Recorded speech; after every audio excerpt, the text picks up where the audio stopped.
ஓம் நம சிவாய. தென்னாடுடைய சிவனே போற்றி, எந்நாட்டவர்க்கும் இறைவா போற்றி. ஸ்ரீ குபேரன் யூடியூப் நேயர்கள் அனைவருக்கும் ஜோதிடர் யோகி ஜெயப்பிரகாஷின் அன்பான வணக்கங்கள். அன்பு நண்பர்களே, இன்றைய தினம் 26/4/2022 சித்திரை மாதம் 13ஆம் நாள் செவ்வாய்க்கிழமை. இன்றைய தினம் 4:45 மாலை. அது வரைக்கும் பார்த்தீங்க அப்படின்னா சதய நட்சத்திரம் நடப்பில் இருக்குங்க. அதன் பிறகாக பூரட்டாதி நட்சத்திரம் நடப்பில் வருகின்ற ஒரு நாளாக இந்த நாள் அமைகின்றது. இன்றைய தினம் யாருக்குங்க சந்திராஷ்டமம் அப்படின்னு பார்த்தீங்கன்னா கடக ராசி நேயர்களுக்கு இந்த நாள் சந்திராஷ்டம நாளாக விளங்குகின்றது. சரிங்க, தினப்பலனை யார் நடத்த போகிறா அப்படின்னு பார்த்தீங்கன்னா சூரிய பகவான் எங்கெங்கே இருக்கார் அவர் அப்படின்னு கேட்டிங்கன்னா மேச ராசியில் அமைய பெற்றிருக்கின்றார். இந்த சூரியன் 12 ராசி நேயர்களுக்கும் என்னவெல்லாம் பலன்களை வழங்க இருக்கின்றார் என்பதனை பார்ப்பதற்கு முன்பாக இன்றைய தினத்தினுடைய சிறப்புகள் என்ன அப்படிங்கிறத பார்த்துடலாம். அன்பு நண்பர்களே, இன்றைய தினம் ஏகாதசி திதி நடப்பில் வருகின்ற நாள். பொதுவாகவே ஏகாதசி திதி நடப்பில் இருக்கின்ற பொழுது இறைவன் பெருமாள் வழிபாடு, அதுவும் தேய்பிறையில் வருகின்ற திதி என்பதனால் நம்முடைய பொருளாதார பிரச்சனைகள் நீங்குவதற்கு பெருமாள் வேங்கடவன் வழிபாடு வைத்துக்கொள்வது மிக மிக சிறப்பு. அதே போல் இன்றைய தினம் செவ்வாய்க்கிழமை. அதோடு பார்த்தீர்கள் என்று சொன்னால் சதயம் ராகு பகவானினுடைய நட்சத்திரம். இந்த செவ்வாய் ராகுவினுடைய தொடர்பை ஏற்படுத்துகின்ற நாளாக இந்த நாள் அமைகின்றது. நிறைய பேருக்கு பார்த்திங்கன்னா இந்த ரத்தம் சார்ந்த நோய்கள் அதெல்லாம் இருக்கிறவங்க யாரோ, எலும்பு சார்ந்த ரத்தம் சார்ந்த நோய்கள் யாருக்கெல்லாம் இருக்கோ அதிகமாக டக்குன்னு ப்ரெஷர் ஆயிடுவாங்க சார், பிளட் ப்ரெஷர்லாம் இன்க்ரீஸ் ஆயிரும் அப்படின்னு ரத்தம் சம்பந்தப்பட்ட எந்த விதமான பெரிய தொந்தரவுகள் இருந்தாலும் கூட அவர்களெல்லாம் இன்றைய தினம் உங்களுக்கு அருகாமையில் இருக்கின்ற ஏதேனும் ஒரு உக்ர தெய்வத்தினுடைய வழிபாடு, காலபைரவர், நரசிம்மர், பிரத்யங்கரா, அந்த மாதிரி, அது ஆண் உக்ர தெய்வமாக இருந்தால் இன்னும் சிறப்பானது. ஆக உக்ர தெய்வ வழிபாடு செய்வதன் மூலமாக உங்களுடைய பிரச்சனைகளை, அதாவது இரத்தம் சம்பந்தப்பட்ட உடல் ஆரோக்கிய குறைபாடு இருப்பவர்கள் அது சார்ந்த பிரச்சனைகளை படிப்படியாக விலக்கி கொள்ளலாம். இது 12 ராசி நேயர்களுக்கும் பொதுவானது, பயன்படுத்தி கொள்ளுங்கள். வாழ்த்துக்கள். மேசராசி நேயர்களே, மேச ராசிக்காரர்களை பொறுத்தவரையிலும் இன்றைய நாள் மிக மிக மேன்மைகளையெல்லாம் வழங்குகின்ற அற்புதமான நாளாக அமைகின்றது. தொட்டது துலங்குகின்ற மிக சிறப்பான நாள். நண்பர்களே, இன்றைய தினத்தினை பொறுத்த வரைக்கும் வேலையில்லாத நண்பர்களுக்கு கூட சின்ன சின்ன வேலை வாய்ப்புகள் கிடைக்கும். தொழில் வியாபார ரீதியாக நல்ல மேன்மைகளையும் லாபங்களையும் பெறுகின்ற அற்புதமான நாள். குழந்தை பாக்கியம் கிடைப்பதற்கான வாய்ப்புகள் மிக மிக அதிகரிக்கின்ற நாள். பேரும் புகழும் அந்தஸ்தும் கிடைக்குங்க. பொருளாதாரம் கிடைக்கிறது மட்டும் இல்லாமல் இந்த பேரும் புகழும் அந்தஸ்தும் கிடைக்கிறது மிக மிக சிறப்பு. குழந்தைகள் வழியிலிருந்து நல்ல லாபங்கள் உண்டு.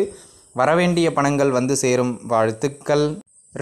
ரிஷபராசி நேயர்களே, ரிஷபராசிக்காரர்களை பொறுத்தவரையிலும் இன்றைய நாள் நல்ல மேன்மைகளையெல்லாம் வழங்குகின்ற நாளாக விளங்குகின்றது. வேலையில்லாத நண்பர்கள் கூட வேலை வாய்ப்புகளுக்காக நீங்கள் முயற்சி செய்கிறீங்க அப்படின்னா தாராளமாக அந்த வேலை வாய்ப்புகள் கைகூடக்கூடிய ஒரு அற்புதமான நாளாக இந்த நாள் அமைகின்றது. அப்படிங்கிறதுல எந்த விதமான மாற்று கருத்தும் கிடையாது. அதே போல் இன்றைய தினத்தினுடைய ஒரு கூடுதல் சிறப்பு என்ன அப்படின்னு பார்த்தீங்கன்னா, முதலீடுகளை செய்யலாம், ஆனால் வெளியிடங்களில் செய்யணும். உள்ளூரில் இந்த மாதிரியான இடங்களில் தொழில் பண்ணிக்கிட்டு இருக்கவங்களுக்கு இந்த நாள், அதுவும் இல்லாமல் முடிஞ்ச வரைக்கும் நீங்கள் இன்றைக்கி முதலீடுகளை கொஞ்சம் குறைச்சிக்கிறது நல்லதும் கூடங்க. ஒரு பெரிய பொருளாதார ஏற்றத்தை வழங்குகின்ற நாள் அப்படின்னு நான் சொல்ல மாட்டேன். ஆனால் இதை எப்படி பயன்படுத்தலாம் அப்படின்னா, முதலீடுகளை பணமாக போடுறதுக்கு பதிலாக ஒரு இடத்துலையோ ஒரு பொருள்லையோ முதலீடு செய்வது சகல விதங்களிலும் மேன்மை தரும். வாழ்த்துக்கள். மிதுன ராசி நேயர்களே, மிதுனத்தை பொறுத்தவரையிலும் நல்ல நாள், இனிய நாள் அப்படின்னு சொல்லக்கூடிய அளவிற்கு அற்புதமான நாள். தொலைதூர பயணங்களெல்லாம் ஏற்படும். அந்த பயணங்களை எல்லாம் ஏற்றுக்கொள்ளுங்கள். அதன் மூலமாக ஒரு நல்ல வரவுகளை ஏற்படுத்துகின்ற நாளாக இந்த நாள் அமைகின்றது. வேலை தொழில் வியாபார ரீதியாக உங்களுடைய முயற்சிகள் வெற்றியடைவது மட்டுமல்லாமல் நல்ல லாபகரமான செய்திகளை எல்லாம் உங்களுக்கு கொண்டு வந்து சேர்க்கும். அப்படிங்கிறதுல எந்த விதமான மாற்று கருத்தும் கிடையாது. ஆக மிதுனராசி நேயர்களை பொறுத்தவரையில் சகல விதத்திலும் நல்ல மேன்மைகளை வழங்குகின்ற அற்புதமான நாள். வேலை மாற்றங்களை எதிர்பார்த்திருந்தவர்களும் தாராளமாக ஏற்படுத்தி கொள்ளலாம். வாழ்த்துக்கள். கடகராசி நேயர்களே, கடகராசிக்காரர்களை பொறுத்தவரை இந்த நாள் சந்திராஷ்டம நாளாக அமைவதனால் முக்கிய முடிவுகள் எதனையும் எடுப்பதை மட்டும் சற்று தவிர்த்து கொள்ளுங்கள். ஆனால் வேலை தொழில் வியாபாரம் அனைத்து அமைப்புகளிலும் நீங்கள் தெளிவாகவே இருப்பீர்கள். உங்களுடைய சிந்தனை தெளிவாக இருக்கும். உங்களுடைய பேச்சாற்றலால் பலரையும் வெல்வீர்கள். வருமானங்கள் உண்டு, வேலையில் மரியாதை கிடைக்கும், எல்லாம் உண்டு. ஆனால் எல்லாத்தையுமே பார்த்தீங்கன்னா ஒரு ப்ரெஷரின் பேர்லேயே செய்கிற மாதிரி இருக்கும். அதை மட்டும் நீங்கள் பார்த்து ஹேண்டில் பண்ணிக்கிட்டிங்கன்னா போதுமானது. நல்ல மேன்மைகள் உண்டு. ஆனால் புதிய முயற்சிகளை மட்டும் தவிர்த்து கொள்ளுங்கள். வாழ்த்துக்கள். சிம்மராசி நேயர்களே, திருமணம் சார்ந்த முயற்சிகள் மேற்கொண்டிருப்பவர்களுக்கு நல்ல மேன்மைகளை வழங்குகின்ற நாளாக விளங்குகின்றது. ராசிநாதனே உங்களுக்கு 9ஆம் பாவகத்தில் உச்சம் பெற்றிருக்கின்றார். பேரு புகழ் அந்தஸ்துன்னு பேருக்காகவே நிறைய வேலை செய்வீங்க. இன்றைக்கி வருமானத்தை பெருசாக எதிர்பார்க்காதீங்க நண்பர்களே. வருமானம் ஒருபுறம் இருந்தாலும் நாம் பெயர் எடுப்பது மிக மிக அவசியம் என்பதனை உணர்ந்து பெயர் எடுக்க வேண்டும் என்கின்ற நோக்கத்தோடு நீங்கள் காரியம் புரிவது சகல விதங்களிலும் உங்களுக்கு மேன்மைகளை கொடுக்கும். வாழ்த்துக்கள். கன்னிராசி நேயர்களே, கன்னியை பொறுத்த வரைக்கும் லாபங்கள் உண்டு, வரவுகள் உண்டு, சின்ன சின்னதாக வருமானங்கள் உண்டு, எல்லாம் ரைட். எப்போ புதிய முயற்சிகள் எதையும் மேற்கொள்ளாத வரை, புதிய முதலீடுகளை போடாத வரை இவையெல்லாம் அப்படியே நார்மலாக எப்படி போய்கிட்டு இருக்கோ அதை அப்படியே பண்ணணுங்க. புதுசாக நான் பெருசாக இதை பண்ணுறேன் அதை பண்ணுறேன்னு ஓவர் ஆக்டிங் கொடுக்கலாம். ஓவர் ஆக்டிங் கொடுத்தீங்க, ஓவர் கான்ஃபிடென்ட்டோடு ஏதாவது பண்ணிங்கன்னா சறுக்கிடுவீங்க. அதில் மட்டும் கொஞ்சம் பார்த்துக்க வேண்டிய நாள். அதே நேரத்தில் தேக ஆரோக்கியத்தில் கொஞ்சம் கவனமாக இருக்க வேண்டிய நாளாக இந்த நாள் அமைகின்றது. எதை பண்ணாலும் கொஞ்சம் 1க்கு 2 முறை யோசித்து தனித்து முடிவெடுக்காமல் பலரினுடைய ஆலோசனையை கேட்டு அதன் பிறகு முடிவுகளை எடுப்பது மிக மிக மேன்மை தரும் என்பதனை மனதில் வைத்துக் கொள்ளுங்கள். அன்பு நண்பர்களே, புதிய முயற்சிகளை தவிர்த்து கொள்ளுங்கள். புதிய நபர்களுடைய சந்திப்புகளை தவிர்த்து கொள்ளுங்கள். வாழ்த்துக்கள். துளாராசி நேயர்களே, துலா ராசிக்காரர்களை பொறுத்தவரை அற்புதமான வருமானத்தை கொடுக்கக்கூடிய நாள். வேலை இல்லாத நண்பர்களுக்கு வேலை வாய்ப்புகள் கிடைக்கும். ஏற்கனவே வேலை வாய்ப்புகளில் இருக்கிறவங்களுக்கு பதவி உயர்வுகள் கிடைத்தாலும் சந்தேகம் இல்லை. அவ்வாறாக வேலை தொழில் வியாபார ரீதியாக நல்ல மேன்மைகளை வழங்குகின்ற நாள். தொழில் செய்து கொண்டிருப்பவர்களுக்கு வருமானம் சிறப்பாக இருக்கும். பெயரும் கிடைக்கின்ற அற்புதமான நாள். குழந்தை பாக்கியம் சார்ந்து நல்ல மேன்மை கிடைக்கின்ற நாள். இந்த ஏற்கனவே வெளியூர், வெளிமாநிலம், வெளிநாடு போன்ற வெளியிட அமைப்புகளில் வேலை தொழில் வியாபாரம் செய்து கொண்டிருப்பவர்களுக்கு சகல விதங்களிலும் நல்ல மேன்மைகளை வழங்குகின்ற நாளாக இந்த நாள் அமைகின்றது. வாழ்த்துக்கள். விருச்சிக ராசி நேயர்களே, விருச்சிக ராசிக்காரர்களை பொறுத்தவரையிலும் சகல விதங்களிலும் நல்ல மேன்மைகளை வழங்குகின்ற நாள் அப்படின்னு சொன்னால் அது ஓகே தாங்க. எதில்? வேலை தொழில் வியாபாரம் அனைத்திலும் நல்ல மேன்மை. தாராளமாக முதலீடுகளை செய்யலாம். சின்ன சின்ன கடன் வாங்கி முதலீடுகள் செய்கின்ற மாதிரியான ஒரு நிலை கூட ஏற்படுவதற்கான வாய்ப்புகள் உண்டு. ஆக அதிக அளவு கடன்களை மட்டும் ஏற்படுத்தி கொள்ள வேண்டாம் என்பதனை மனதில் வைத்து கொண்டால் போதுமானது. அதே நேரத்தில் வேலை இதெல்லாம் ப்ரெஷரில் இருக்கும், ஆனாலும் பேர் கிடைக்கும். கவலைப்பட வேண்டிய அவசியமில்லை. தேக ஆரோக்கியத்தில் மட்டும் கொஞ்சம் கவனம் செலுத்துவது மேன்மை தரும். வாழ்த்துக்கள்.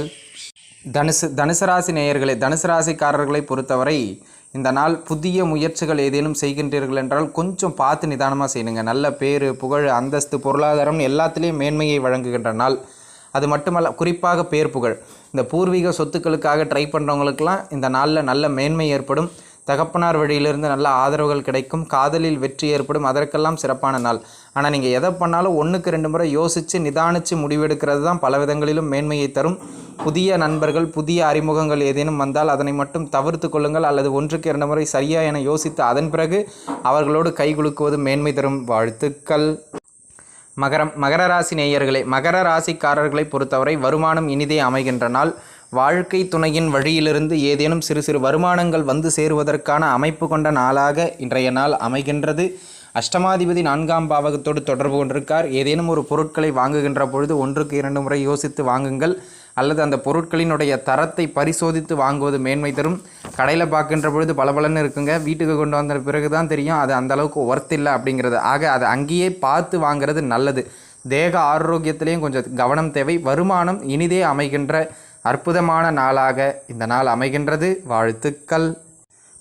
கும்பராசி நேயர்களே, கும்பராசிக்காரர்களை பொறுத்தவரையிலும் சகல விதங்களிலும் நல் மேன்மைகளை வழங்குகின்ற அற்புதமான நாள் என்றே நான் கூறுவேன். வெளியூர் வெளிமாநிலம் போன்ற இடங்களில் வேலை தொழில் வியாபாரம் செய்பவதற்கு இடமாற்றங்களை எதிர்பார்த்து கொண்டிருந்தவர்கள், மனை மாற்றங்களை எதிர்பார்த்து கொண்டிருந்தவர்களுக்கு அந்த மாற்றங்கள் இனிதே அமைகின்ற நல்ல நாளாக இந்த நாள் அமைகின்றது. இந்த சினிமா துறை, மீடியா துறை, நான் மக்கள் மனசில் உட்காரணுங்க, ஃபேமஸ் ஆகணுங்க, பப்ளிசிட்டி ஆகணுங்க அப்படின்னு துடிக்கிறவங்களுக்கெல்லாம் அந்த பப்ளிசிட்டி கிடைக்கின்ற ஒரு அற்புதமான நாள். திடீர் புகழடைகின்ற நாள். கலைகளில் நல்ல மேன்மைகளை பெறுகின்ற அற்புதமான நாளாக இந்த நாள் அமைகின்றது. ஆக இந்த நாள் உங்களுக்கு புகழினை வாரி வழங்குகின்ற அற்புதமான நாள். புதிய மாற்றங்கள், புதிய நபர்களினுடைய சந்திப்புகள், புதிய நட்பு வட்டாரங்கள் ஏற்பட்டால் ஏற்றுக்கொள்ளுங்கள். வாழ்த்துக்கள். மீனராசி நேயர்களே, மீனராசிக்காரர்களை பொறுத்தவரையிலும் உங்கள் மனசுக்கு பிடிச்ச காரியங்களை செய்வீங்க. அதுக்காக விரயங்கள் அதிக அளவில் ஏற்படுத்துவீர்கள். ஆக இந்த மாதிரியான நாள் மனதுக்கு பிடித்ததை நான் செய்கின்றேன், மனதுக்கு பிடித்ததை செய்கின்றேன்னு பாதி பணத்தை அதுக்காகவே செலவு பண்ணிடுவீங்க. அதே போல் உங்களுடைய பேச்சில் ஒரு அதிகார துணி இருக்கும். வேலை செய்கின்ற இடங்களில் இது சரியாக போயிருங்க. ஆனால் குடும்பம்னு வருகின்ற பொழுது கணவன் மனைவிக்கிடையே கருத்து வேறுபாடுகளை ஏற்படுத்துவது மாதிரியாக இருப்பதனால் சற்று பேச்சு வார்த்தைகளில் நிதானத்தை மேற்கொள்ள வேண்டியது அவசியம். அப்படிங்கிறத மனசில் வச்சுக்கிட்டிங்கன்னா போதுமானது. வருமானம் தொழில் செய்பவர்களை காட்டிலும் வேலை செய்பவர்களுக்கு இனிதே அமைகின்ற அற்புதமான நாளாக இந்த நாள் அமைகின்றது. வாழ்த்துக்கள். ஸ்ரீ குபேரன் டிவியை பார்த்தமைக்கு நன்றிகள். மேலும் இது போன்ற தகவல்களை தெரிந்து கொள்ள ஸ்ரீ குபேரன் டிவியை சப்ஸ்கிரைப் செய்யுங்கள். மறக்காமல் பெல் ஐக்கானை கிளிக் செய்யுங்கள்.